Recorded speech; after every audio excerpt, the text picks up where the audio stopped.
मैंने आपको एक ये ग्राफ दिखाया था। यहाँ पे in the centre we have the business. So ये जो ब्लू कलर का छोटा सा रेक्टेंगल है that is the business, and जो इस बिजनेस की बाउंड्री के अंदर फैक्टर्स एग्जिस्ट करते हैं, और वो बिजनेस को इन्फ्लुएंस करते हैं, बट बिजनेस उन फैक्टर्स को कंट्रोल कर सकता है। They are called as internal environmental factors. तो जो इंटरनल एनवायरमेंट है, this is the blue box right inside this circle. So जो भी फैक्टर्स इस ब्लू बॉक्स के अंदर एग्जिस्ट करते हैं, they are the internal environmental factors. Then ये फर्म की बाउंड्री के बाहर जो भी फैक्टर्स एग्जिस्ट करेंगे, they are called as external environment, because वो फर्म की बाउंड्री के बाहर एग्जिस्ट करते हैं और फर्म उनको कंट्रोल नहीं कर सकती, मतलब बिजनेस उनको कंट्रोल नहीं कर सकता। They are called as external environmental factors. External environmental factors को भी हम दो कैटेगरीज में डिवाइड करते हैं। ये जो पिंक वाला आप जो है हेक्सागन देख रहे हैं, that is the micro environment. So external environment को हम दो कैटेगरीज में डिवाइड करते हैं, micro and macro. So this pink hexagon, this is the micro environment.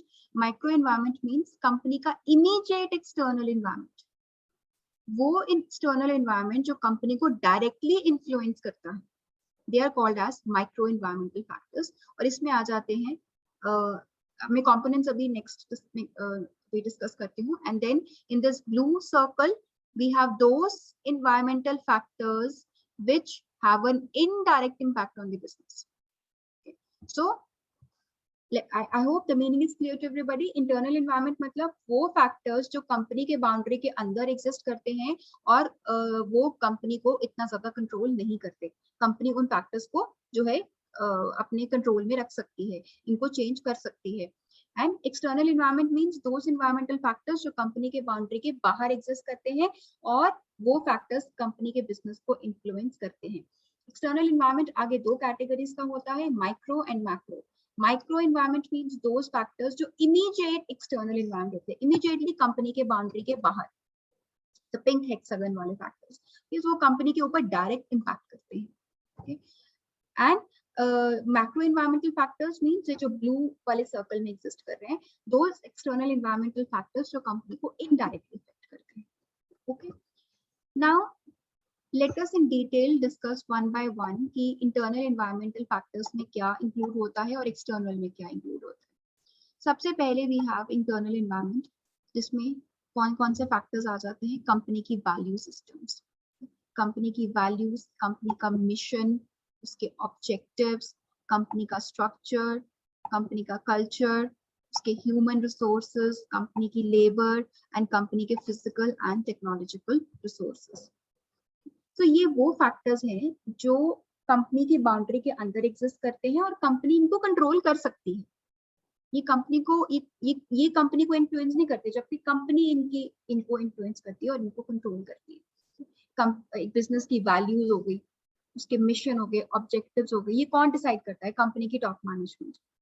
Company का organizational structure, who decides the organization structure, मतलब कंपनी की top से बॉटम तक लेके हर एक पर्सन के की क्या रिस्पॉन्सिबिलिटी है, उसकी क्या पावर्स हैं, how the powers and how the responsibilities are divided, उसको कहते हैं organizational structure. Like in our college, ठीक है, at the top we have director LKCTC, उसके नीचे we have, since we have 3 departments, management, IT and hotel management, तीनों departments के अलग अलग हेड हैं। Then under the heads we have faculty and under the faculty we have students. So this is the structure कि एक company, एक organisation चलता कैसे है। That is called, हाँ जी सर बुला रहे हैं, ओके। सो कंपनी कंपनी कैसे चलती है, कंपनी के टॉप पे कौन है, मिडल पे कौन है, बॉटम पे कौन है, सो क्या लेयर्स हैं, how the entire firm, how the entire organization is structured, उसको कहते हैं ऑर्गेनाइजेशन स्ट्रक्चर, कि what are different positions in the organization. Then we have corporate culture, company का क्या कल्चर है, what is the way of doing the things. Okay. Like if you say in Google company में बड़ा ही friendly culture है, there are flexible hours, okay, there is no 9 to 5 job, there are flexible hours, and also you don't need to dress up, आपको formal dress up होने की जरूरत नहीं है, there are no formal rooms, ठीक है, there are couches, there are slides, ठीक है, so there is very fun way of working, that is called as work culture.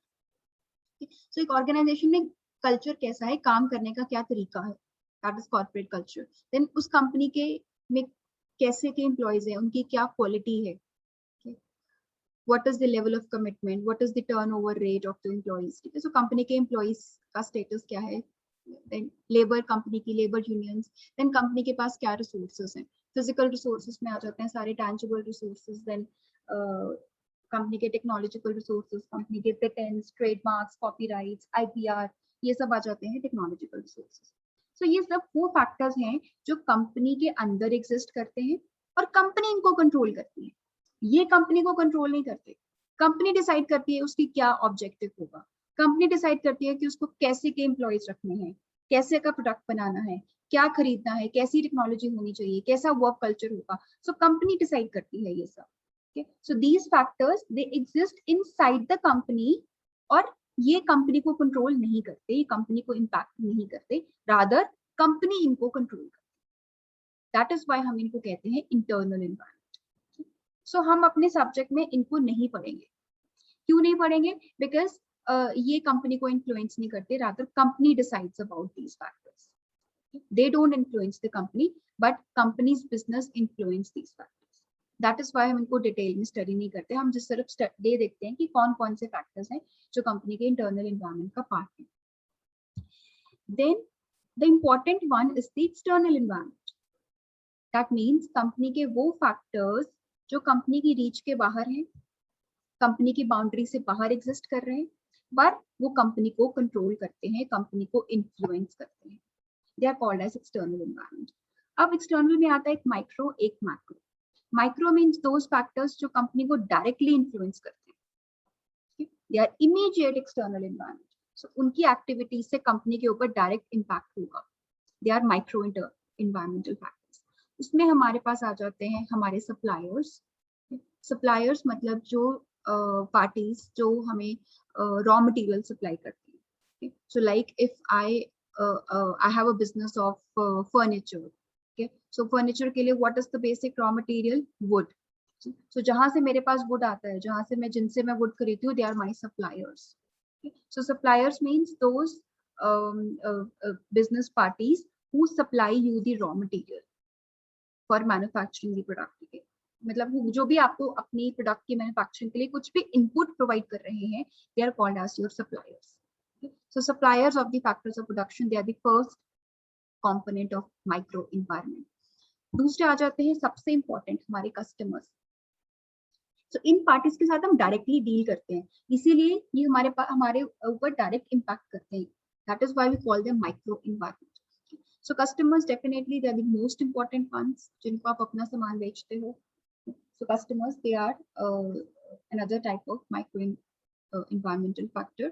Then marketing intermediaries. Marketing intermediaries means those business parties which help you distribute your product. Like if you are the manufacturer, okay, and you are the manufacturer, तो आपका direct जो है customer के साथ कोई link नहीं है. आप सामान बनाते हो, you sell it to the some wholesaler. Wholesaler आगे reseller को sell करता है, वो आगे retailer को sell करता है, retailer आगे customer को sell करता है. Okay, so जो बीच में intermediaries हैं, ठीक है, जो एक मैन्युफैक्चरर जो सामान को मैन्युफैक्चरर से कस्टमर तक पहुंचाती हैं, they are called as marketing intermediaries. So वो पार्टीज जो आपका सामान कस्टमर तक पहुंचाने में हेल्प करती हैं, all of them are called as marketing intermediaries. चाहे वो एक होलसेलर है, डिस्ट्रीब्यूटर है, रिटेलर है, या आपका सेल्समैन है. So any of these persons जो एक फाइनल प्रोडक्ट को मैन्युफैक्चरर से कस्टमर तक पहुंचाने में हेल्प करती हैं, they are marketing intermediaries. So they are a part of your direct environment, micro environment. Then your competitors. So you are directly influenced by your competitors. जैसे आपके competitor कोई प्राइस में आपके प्रोडक्ट में चेंज लेकर अपने प्रोडक्ट में change लेकर आते हैं, you have to respond to that change. अगर आप नहीं करोगे चेंज तो डेफिनेटली आपके कॉम्पिटिटर का प्रोडक्ट ज्यादा लाइक किया जाएगा और आपकी सेल्स डिक्लाइन हो जाएंगी. So you change with the moves of your competitors. So competitor जैसे चेंज होता है, accordingly आप भी अपनी पॉलिसीज में चेंज लेकर आते हैं. सो कॉम्पिटिटर्स आपको ऊपर डायरेक्टली इन्फ्लुएंस करता है, कॉम्पिटिटर्स के एक्शंस आपको डायरेक्टली इन्फ्लुएंस करते हैं. And then the general public. General public जिनको आप अपना सामान बेच रहे हो, और the society, because you are taking something from the society, you are giving something to the society. Okay? So society or public, they are a part of your the direct environment. So these are the direct environmental factors. Okay? So जो company को directly influence करते हैं, जिनमें changes आने से company के ऊपर direct impact होता है, वो पॉजिटिव इम्पैक्ट भी हो सकता है, नेगेटिव इम्पैक्ट भी हो सकता है. Next we have is macro environment. So macro environment means those environmental factors जो कंपनी के बिजनेस को इनडायरेक्टली इन्फ्लुएंस करते हैं. So इसमें जो मैंने आपको बताया था PESTEL, that comes under this, जो मैंने आपको फर्स्ट लेक्चर से बताती आ रही हूँ. द 6 इंपॉर्टेंट एनवायरनमेंट्स जो कंपनी को इफेक्ट करते हैं. P political, E economic, S social, T technological, E ecological, L legal. Okay. So these are the 6 environmental factors. and एक international भी आ जाता है. international में ये सारे ही आ जाते हैं. all of these are included. जब हम ये सब पेस्टल को जब हम international perspective से study करते हैं, ठीक है, that is called as international environment. So macro environment में हमारे पास है economic environment, political, legal, political and legal, although they are separate, पर इकट्ठा लिखा हुआ है. technological, global, global means international. Then socio-cultural, जिसको society, social environment कहते हैं. Demographic, demographic भी social environment में included ही होता है. Then natural, natural means ecological environment. Natural and ecological, although they are same but they are written separately. So ये है हमारे वो environmental factors जो हमें directly नहीं impact करते, indirectly impact करते हैं. So like अगर जो है, let us see an example. अगर कंपनी के कोई इकोनॉमिक पॉलिसी में चेंज आता है, इकोनॉमिक पॉलिसी में क्या क्या हो सकता है, जैसे कंपनी कंट्री की मॉनेटरी पॉलिसी, अगर मॉनेटरी पॉलिसी में आ जाता है बैंक रेट. बैंक रेट क्या होता है, that is the rate of lending money, that is called as bank rate, कि बैंक्स जो है किस रेट पे मनी लेंड करेंगे और किस रेट पे जो है डिपॉजिट्स एक्सेप्ट करेंगे. So that is decided by RBI under economic policy. So जो आरबीआई है वो चेंज करता रहता है बैंक रेट को, क्योंकि बैंक रेट ज्यादा होगा या कम होगा. सो अगर आरबीआई बैंक रेट बढ़ा देता है, दैट मीन्स कि जो है लोन्स महंगे हो जाते हैं फॉर एग्जांपल. सो अगर लोन्स महंगे हो जाते हैं तो डेफिनेटली हर एक बैंक जो है जो आपको लोन महंगे रेट पे देगा, आपका रेट ऑफ इंटरेस्ट इंक्रीज हो जाएगा, बिकॉज आरबीआई ने वो रेट इंक्रीज कर दिया है. So if that rate is increased, so उससे क्या होगा, लोन्स महंगे हो जाएंगे, लोन्स महंगे हो जाएंगे तो प्रोडक्शन महंगी हो जाएगी, प्रोडक्शन महंगी हो जाएगी तो चीजों के प्राइस बढ़ जाएंगे. सो ये इनडायरेक्टली बिजनेसेस को इम्पैक्ट कर रहा है. सो आरबीआई के एक पॉलिसी चेंज करने से, आरबीआई के एक बैंक रेट चेंज करने से जो है प्रोडक्ट का प्राइस चेंज हो रहा है. That is an indirect impact तो है, but that is an indirect impact. Direct impact नहीं कर रहा है, but indirectly that is impacting your business. That is why they are part of macro environment. It comes under ecological, no? Not ecological. Ecological is your natural resources and the natural environment. वो आता है. I'm giving an example of economic. Right. Got it. हम ये सभी environments का अलग-अलग chapter है, हम इनको डिटेल में स्टडी करने वाले हैं. मैं सिर्फ अब आपको ये एक्सप्लेन करने की कोशिश कर रही हूँ कि ये मैक्रो एनवायरनमेंट का पार्ट क्यों है. So I'm trying to tell you that how it is indirectly impacting. So RBI ने बैंक के रेट्स चेंज किए, बैंक के रेट्स चेंज होगा तो लोन के इंटरेस्ट रेट चेंज होंगे, डिपॉजिट्स के इंटरेस्ट रेट्स चेंज होंगे अकॉर्डिंगली. अगर लोन फॉर एग्जांपल महंगा हो जाता है, ठीक है, अगर अब जैसे कार लोन महंगा हो जाता है, कार लोन महंगा हो गया है, तो that means lesser cars will be purchased. Lesser car purchase होंगी तो कार की जो है सेल्स कम हो जाएंगी, बिकॉज लोग आजकल जो है cars they by the cars on loan. Definitely अगर लोन के ऊपर इंटरेस्ट रेट बढ़ जाएगा तो कार की जो है परचेजेस कम हो जाएंगी. कार की परचेजेस लोग कम कर देंगे तो कार कंपनी की सेल्स डाउन हो जाएंगी. ठीक है, सो कार कंपनी के ऊपर की सेल्स के ऊपर इफेक्ट हुआ, बट ये indirect impact. This is not a direct impact. Because government ने सिर्फ लोन रेट बढ़ाया, गवर्नमेंट ने जो है कार की सेल्स के ऊपर कुछ भी इम्पैक्ट नहीं किया, पर लोन के बढ़ने से लोग जो है कार लेनी महंगी हो जाएगी, लोगों के लिए कार लेनी महंगी हो जाएगी तो कार की जो है सेल्स कम हो जाएगी। सो ये एक इकोनॉमिक फैक्टर्स है, ये लोन के रेट के चेंज होने से कार की सेल्स पे इम्पैक्ट हुआ। So that is an indirect impact. So that is why these are part of macro environment. So macro environment में वो फैक्टर्स आते हैं जो एक कंपनी को इनडायरेक्टली इम्पैक्ट करते हैं, whereas माइक्रो एनवायरनमेंट में जो हमने फैक्टर्स पढ़े वो कंपनी को डायरेक्टली इम्पैक्ट करेंगे। तो डायरेक्ट और इनडायरेक्ट इम्पैक्ट में आपको मतलब समझ आया? I have explained with the help of examples. I hope it is clear to everybody. Yes, ma'am. It's clear. Okay. Right.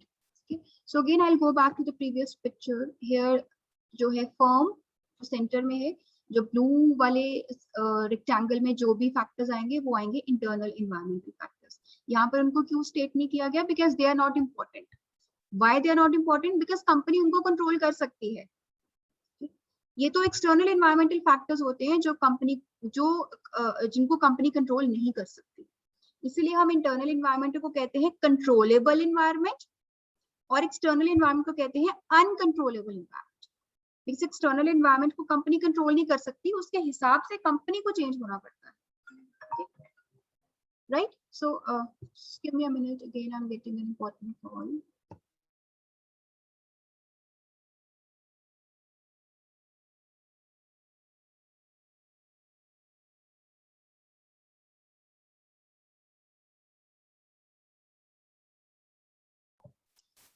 तो जो पिंक वाले में आ रहे हैं दे आर माइक्रो इन्वायरमेंट, जिसमें आ जाते हैं कंपनी के suppliers, customers, market means the buyers and sellers, okay, और जो भी मार्केटिंग इंटरमीडियरीज आ जाती हैं, कंपनी के कॉम्पिटिटर्स और कंपनी की organisation.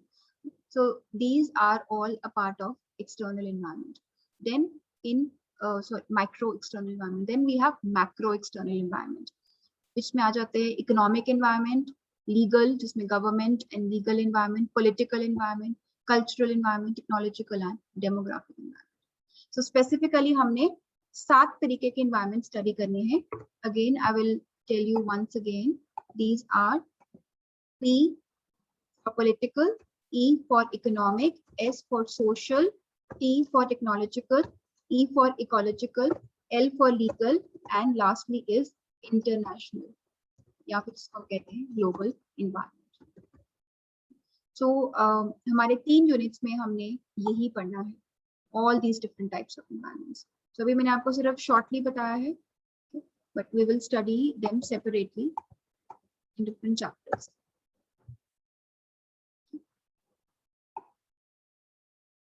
Again, we can have a different perspective of types of business environment. Okay. सबसे पहले तो we have this is the firm. ये firm का internal environment हो गया, which is controllable, जिसमें हमारे आ जाते हैं values, culture, human resources, okay, and everything, work culture. So जो कंपनी के ये कंपनी होगी, ये जो कंपनी के immediately बाहर वाला environment है, इसको हम अलग तरीके से भी डिफाइन कर सकते हैं, task environment. So this is different way of categorising the environment. So it is your wish अगर आप इस तरीके से याद करना चाहते हो या नहीं। अगर आपको पहले वाला ही कंफर्टेबल लगता है कि internal external is of micro and macro, आप उस तरीके से भी याद कर सकते हो। सो that is your wish. This is the different way of presenting the types of environment. So the company का इमीडिएट बाहर वाला इन्वायरमेंट होता है, उसको कहते हैं टास्क इन्वायरमेंट। टास्क मतलब वो एनवायरनमेंट जिसके अंदर रहकर कंपनी काम करती है, कंपनी ऑपरेट करती है। so, उसमें आ जाते हैं हमारी government, special interest groups, like any of the जैसे हो गया income tax authorities and all that. Then customer, competitors, trade associations. ये ट्रेड एसोसिएशंस होते हैं जिससे कंपनीज कई बार आपस में मिलके के एसोसिएशन बना लेती हैं, like sports companies in Jalandhar, they have made their sports forum. So companies जो है सिमिलर तरीके की कंपनीज आपस में मिलके अपना एक ग्रुप बना लेती हैं, वो ग्रुप उनके इंटरेस्ट को आगे रिप्रेजेंट करता है। They are called as trade association. So companies, हर एक इंडस्ट्री में कोई ना कोई ट्रेड एसोसिएशन होते हैं, या फिर लेबर यूनियंस, जब लेबर आपस में मिलके एक ग्रुप बना लेते हैं, उसको कहते हैं लेबर यूनियंस. क्रेडिटर्स होते हैं जिनसे कंपनी ने उधार लिया होता है. इन क्रेडिटर्स में सबसे बड़ी पार्टी है बैंक, बिकॉज बिजनेसेस ज्यादातर बैंक से लोन लेते हैं. सो क्रेडिटर्स मतलब जिनसे आपने मनी बोरो करी है for running the business. And communities मतलब जिन वो ग्रुप्स जिनको आपका बिजनेस इफेक्ट कर रहा है. That could be the local community जहाँ पर आपका बिजनेस ऑपरेट कर रहा है, या जिनको आप सेल कर रहे हो. So communities means the local parties जिनके ऊपर बिजनेस का इम्पैक्ट है. So these are the task environment, मतलब इनके these are those surroundings जिनके अंदर रहकर बिजनेस जो है काम करता है. Then इसके नेक्स्ट लेवल पे जो एक्सटर्नल एनवायरनमेंट आ जाता है, that is societal environment. So societal environment में we have these 5 types: political, economic, socio-cultural, technological, and legal. So if there is some change in the law, so accordingly businesses को change करना पड़ता है. If there's change in the political party, Congress से जब shift होती है BJP government, definitely हर एक government अपनी नई आइडियोलॉजी के साथ आती है और अपनी नई पॉलिसीज लेकर आती है.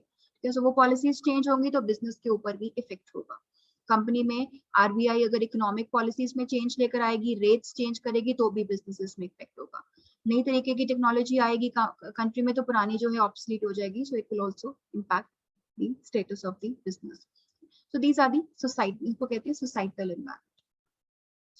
इसके next level पे जो आता है broad environment, that is natural or physical environment. So इसमें आ जाते हैं कंपनी के natural resources, the climate, company के नहीं sorry, the natural resources which are existing in our environment. In climate, all the wildlife. This is wildlife, not wildfire. गलती से लिखा. Wildlife. So these are the natural or the physical environment that impacts the business. और internal environment में तो हम already कर चुके हैं, कंपनी का culture, कंपनी की value, structure, कंपनी के resources. So this is another way of presenting the types of environment. Okay? So आपको जैसे better लगता है उस तरीके से याद कर सकते हैं. Definitely the better is this one. Environment को हम 2 कैटेगरीज में डिवाइड करते हैं, एक्सटर्नल, इंटरनल. ये इंटरनल के कंपोनेंट्स हैं. एक्सटर्नल को आगे 2 तरीके से, माइक्रो एंड मैक्रो. या फिर सिंस डिफरेंट ऑथर्स होते हैं, हर एक ऑथर ने अलग तरीके से इन्वायरमेंट को क्लासिफाई किया. This is another way of classifying. So बीच वाला जो है, this inner circle, this is internal environment. उसके बाद उन्होंने एक्सटर्नल इन्वायरमेंट को 3 तरीके में डिवाइड किया. माइक्रो मैक्रो में नहीं किया हुआ, 3 तरीके से डिवाइड किया है एक्सटर्नल इन्वायरमेंट को. One is task environment, second is societal environment, and third is natural or physical environment. So जितना ज्यादा ये दूर होता जाएगा कंपनी से, उतना उसका इम्पैक्ट इनडायरेक्ट होता जाएगा. राइट? सो ये टास्क एनवायरनमेंट ये डायरेक्टली इम्पैक्ट करता है, whereas societal और नेचुरल एनवायरनमेंट कंपनी को इनडायरेक्टली इम्पैक्ट करता है. सो टास्क एनवायरनमेंट कंपनी के इमीडिएटली बाहर है ना, so ये कंपनी को डायरेक्टली इम्पैक्ट करेगा. whereas societal और natural physical environment ये कंपनी को indirectly इम्पैक्ट करेगा. right? Is it clear to everybody? Yes, ma'am. Yes, ma'am. Okay. Yes, ma'am. So I've already explained you this internal environment, but that has been written over here. You can have a quick look. So internal environment is that which has a direct influence on the business, but they are controllable. So internal environment मतलब वो environmental factors जो company को directly तो impact करते हैं, but these are controllable. Company इनको control कर सकती है. So इसमें examples हम already देख चुके हैं. Company की values, company की इन values के ऊपर चलेगी. Then company के mission, vision, objectives, company के long term क्या goals हैं और company का क्या objective है. Then company का क्या structure है, टॉप पे कौन है, मिडिल लेवल पे कौन है, बॉटम पे कौन है, लोअर लेवल्स पे कौन है, कैसे कंपनी की हायरार्कीज डिटरमिन करी गई है. इंटरनल पावर रिलेशनशिप्स, क्योंकि कंपनी में हर एक पर्सन की क्या रोल्स एंड रिस्पॉन्सिबिलिटीज हैं. कंपनी की ह्यूमन रिसोर्स कैसी है, what is the quality of employees of the company, किस लेवल के हैं, किस क्वालिफिकेशन के हैं, what is the image of the company, company की reputation and various other factors like company के एसेट्स, कंपनी के पास क्या फैसिलिटीज हैं, कितनी रिसर्च एंड डेवलपमेंट है, क्या मार्केटिंग रिसोर्सेज हैं, and what are the financial factors, कि कंपनी कहाँ से फाइनेंस अरेंज करती है, कंपनी अपना सामान कैसे मार्केट करती है, कैसे बेचती है, इनोवेशन कैसे करती है, नई चीज कैसे लेकर आती है, and what are the assets and liabilities of the company. So these are the internal environmental factors जो कंपनी को इन्फ्लुएंस तो करते हैं बट कंपनी इनको कंट्रोल कर सकती है. Then external environment, as I've told you, these are those जो कंपनी की बाउंड्री के बाहर एग्जिस्ट करते हैं बट कंपनी इनको कंट्रोल नहीं कर सकती. These are uncontrollable. Okay. So पहला डिफरेंस क्या है इंटरनल और एक्सटर्नल में? इंटरनल एनवायरमेंटल मतलब वो जो कंपनी की बाउंड्री के अंदर एग्जिस्ट करते हैं, एंड एक्सटर्नल मतलब वो जो कंपनी की बाउंड्री के बाहर एग्जिस्ट करते हैं. Internal, second difference, internal environment is controllable whereas external environment is uncontrollable. Okay, so that is why हम बिजनेस एनवायरनमेंट को हमेशा एक्सटर्नल एनवायरनमेंट से ही स्टडी करते हैं. सॉरी मैम, बट मैम मेरी अटेंडेंस की बात है. ओके बच्चे, actually I have not taken the roll call. मैंने सिर्फ जो जितने पार्टिसिपेंट थे उनका I have taken the screenshot. Okay ma'am. Okay, so you will be marked present, don't worry. So external environment, as I've told you, ये दो तरीके का होता है, micro and macro. We have already studied that in our previous slide. So micro कौन सा होता है? That factors which directly influence the performance of the company. मैंने आपको ये बताया एक्सटर्नल एनवायरनमेंट दो तरीके का होता है, माइक्रो और मैक्रो.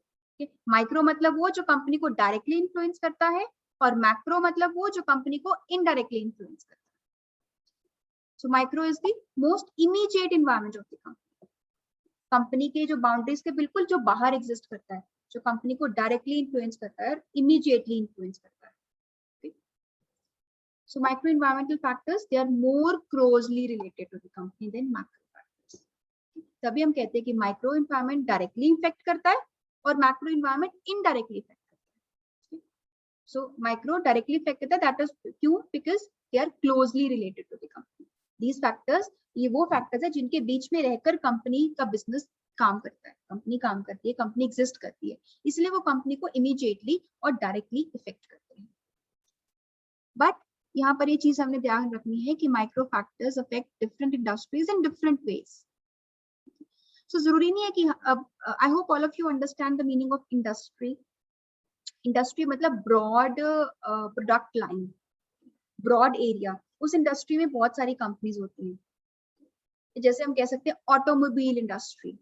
ऑटोमोबाइल इंडस्ट्री में कार्स आ जाएंगी, एसयूवीज आ जाएंगे, टू व्हीलर्स आ जाएंगे, okay? जो बड़े हेवी व्हीकल्स आ जाएंगे. All these come under the category of automobile. So automobile में जितनी भी कंपनीज आती हैं, ठीक है, they will be part of that automobile industry. So ऐसे ही there are different industries. Textile industry, textile industry में उस तरीके की कंपनीज आ जाएंगी. सो जरूरी नहीं है कि माइक्रो फैक्टर्स हर एक इंडस्ट्री को एक ही तरीके से इफेक्ट करें.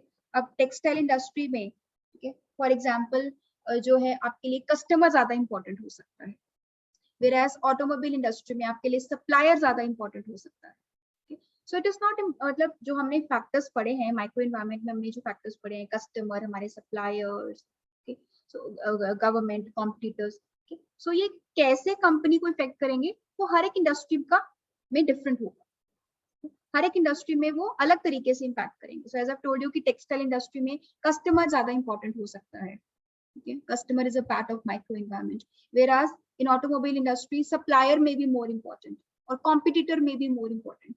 Okay? So जो micro environment के factors हैं वो हर एक industry में अलग तरीके से influence करते हैं. Then we have these are the micro environment customers. I've already explained that in the table. मैं just उसको एक बार आपको revise करा रही हूँ. So micro environment, we have customers, suppliers, competitors, marketing intermediaries, and general public.